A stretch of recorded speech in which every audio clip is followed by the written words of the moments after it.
ख्रिस्त में मेरे प्यारे भाइयों बहनों, संघर्ष मानव जीवन का एक पहलू है। बिना संघर्ष के किसी भी उपलब्धि को प्राप्त करना संभव नहीं है। जिस प्रवृत्ति का हमारा लक्ष्य होगा, उसी प्रवृत्ति का हमारा संघर्ष भी होगा। प्रभु यीशु ख्रिस्त का लक्ष्य समस्त मानव जाति को पाप की दास्ता से मुक्त करना था और उस लक्ष्य की प्राप्ति के लिए प्रभु यीशु ख्रिस्त को बहुत दुख और कष्ट का सामना करना पड़ा। मरकुस का सुसमाचार अध्याय 10 वचन संख्याएं 32 और 34 में हम पाते हैं कि जब यीशु यरूशलेम के मार्ग पर आगे बढ़ रहे थे, तब उन्होंने अपने शिष्यों को अपने दुख भोग, मृत्यु और पुनरुत्थान के बारे में बताया कि मानव पुत्र को महायाजकों और शास्त्रियों के हवाले कर दिया जाएगा। वे उससे प्राणदंड की आज्ञा सुनाकर गैर यहूदियों के हवाले कर देंगे, उनका उपहास करेंगे, उन पर थूकेंगे और वे उससे कोड़े लगवा देंगे, मार डालेंगे, लेकिन तीसरे दिन वह जी उठेगा। आज के सुसमाचार को सुनकर यह प्रतीत होता है कि शिष्यगण प्रभु यीशु ख्रिस्त की बातों पर ध्यान नहीं देते हैं और वे जल्द ही दुनियाई महिमा के सपनों में खो जाते हैं और यह उम्मीद करते हैं कि यीशु पुनः इस्राएल का स्थापना करेगा और वे दाऊद के सिंहासन पर बैठेंगे, जहां सभी शिष्यगण सर्वोच्च स्थान पर विराजित हो सकेंगे।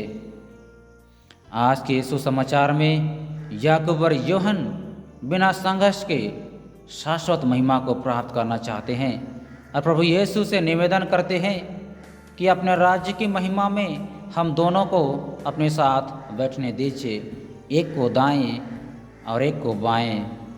तब प्रभु यीशु उन दोनों शिष्यों को दो मुख्य प्रश्न पूछते हैं और कहते हैं, जो प्याला मुझे पीना है, क्या तुम मुझसे पी सकते हो? जो बपतिस्मा मुझे लेना है, क्या तुम मुझसे ले सकते हो? इन सवालों के माध्यम से प्रभु यीशु उन दो शिष्यों को यह शिक्षा देना चाहते हैं कि क्या तुम उस भयानक दुख और दर्द, कष्ट, पीड़ा का सामना कर सकते हो जिसे मुझे करना है? क्या तुम उस भयानक मृत्यु और पुनरुत्थान का सामना कर सकते हो जिसे मुझे करना है? जी हाँ मेरे प्यारे भाइयों बहनों, शुरुआत में याकूब और यूहन्ना प्रभु यीशु ख्रिस्त की बातों को समझ नहीं पाते हैं, लेकिन सच यह है कि जब उन्होंने प्रभु यीशु ख्रिस्त को जाना, पहचाना, तब उन्होंने अपने वचनों पर खरे उतरते हैं और बाद में उन्होंने प्रभु यीशु ख्रिस्त की चुनौती को स्वीकार करते हैं। याकूब प्रभु यीशु ख्रिस्त के प्यार के लिए हेरोद अग्रिप्पा के द्वारा तलवार के घाट उतर दिए जाते हैं और शहीद हो जाते हैं। वहीं यूहन्ना प्रभु यीशु ख्रिस्त के प्यार के लिए बहुत दुख और कष्ट सहते हैं और इस तरह दोनों शिष्य अपने जीवन द्वारा प्रभु यीशु ख्रिस्त को साक्ष्य देते हैं। जी हाँ मेरे प्यारे भाइयों बहनों, हम भी अपने दैनिक जीवन में बिना तैयारी के अक्सर महान ऊंचाइयों की कामना करते हैं।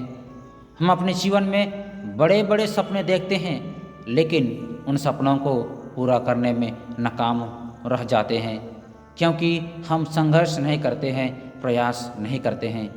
हम कभी कभी उस धनी युवक की तरह बन जाते हैं जिन्होंने अपने जीवन में अनंत जीवन को प्राप्त करना चाहता था, लेकिन उन्होंने प्रयास नहीं किया। उन महान पुरुषों एवं महिलाओं को याद करें जिन्होंने इतिहास रचने के लिए कठिन परिश्रम किया, दिन रात मेहनत किया और इस तरह वे अपने लक्ष्य को हासिल किए। थॉमस हैरिसन एक अमेरिकी लेखक उल्लेख करते हुए कहते हैं कि महान बनने के लिए एक व्यक्ति को पर्याप्त रूप से संघर्ष करना पड़ता है। जी हाँ मेरे प्यारे भाइयों बहनों, हम ख्रिस्ती हैं।